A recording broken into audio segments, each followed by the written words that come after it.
pardonnez-moi, je me suis peut-être un petit peu emballé, mais je crois que c'est ça. Hein. Non, c'est ça. Orléans, c'est là que ça se passe en ce moment, au niveau d'architecture. Oui, parce que pour la première année, se tient la Biennale d'architecture d'Orléans. Enfin, il y avait d'autres événements avant, puisque Orléans, quand même, il faut le rappeler, a ce qu'on appelle un FRAC, c'est-à-dire un fonds régional d'art contemporain, avec un bâtiment magnifique dessiné par Jacob et McFarlane, très particulier dans l'architecture.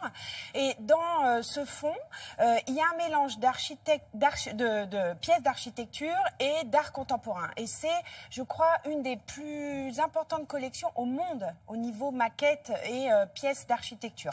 Alors, donc, ils ont créé cette biennale.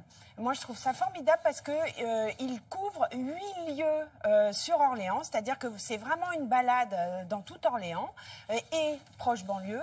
On peut y découvrir, bon, pas que des maquettes, c'est-à-dire que c'est une approche de l'architecture qui est un petit peu différente.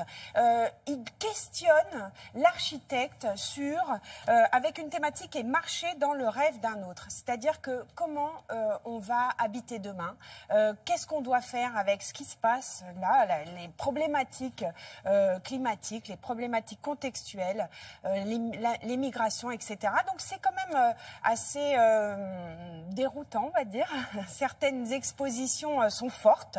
On peut pas tout vous montrer, donc je vous inviterai à y aller. En plus, c'est gratuit. Et en plus, il y a un petit fascicule qui a été édité qui est très très bien, c'est-à-dire que ça vous guide dans toute la ville et ça vous donne toutes les informations. Ça coûte ça 4 €. Le reste est gratuit. Regardez.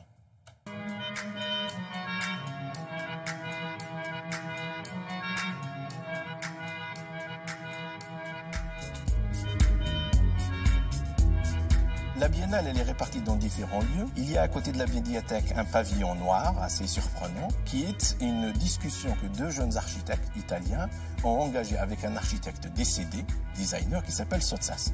Une nouvelle forme de collaboration. À partir d'un dessin que Sottsass a fait, qui s'appelle l'architecture monumentale, ils ont essayé d'imaginer comment ça peut devenir une vraie architecture.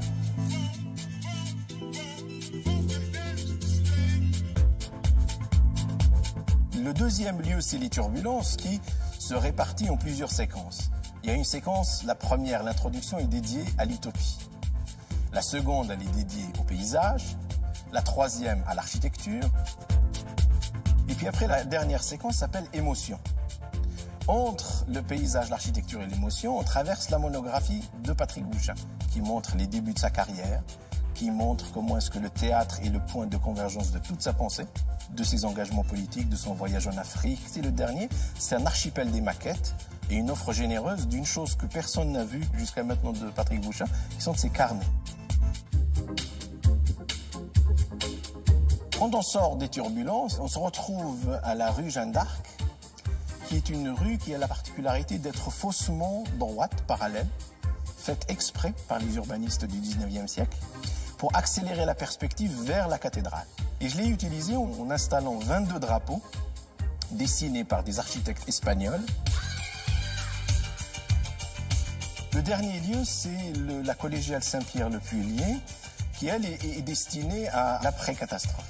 Que se passe-t-il si toutes les prophéties environnementales... Alors, certains architectes ont répondu. Il y a Bernard Khoury avec une installation qui montre son travail.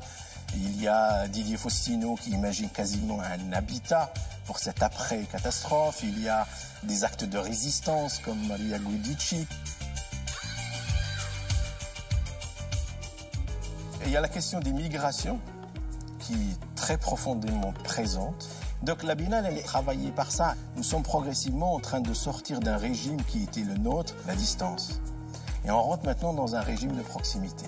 Nous sommes à proximité les uns des autres maintenant sur Terre. Et ça, c'est une question profondément architecturale.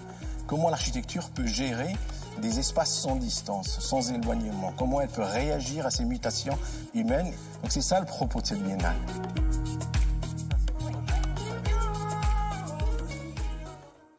Ouais, c'est bien. Ça questionne, hein, vous voyez. Oui, ça questionne. Est-ce qu'on est aidé? On a un petit fascicule pour oui, se promener voilà, comme ça, c'est ce que je disais. Voilà, on a un petit fascicule qu'on achète 4 € et comme ça, on peut vraiment retrouver toutes les œuvres qui sont présentées dans tous les différents lieux. Même on peut y aller avec les enfants parce que c'est sur l'architecture de demain. Si vous êtes sur Paris, je vous invite à partir de si vous êtes à Paris, pardon, excusez-moi.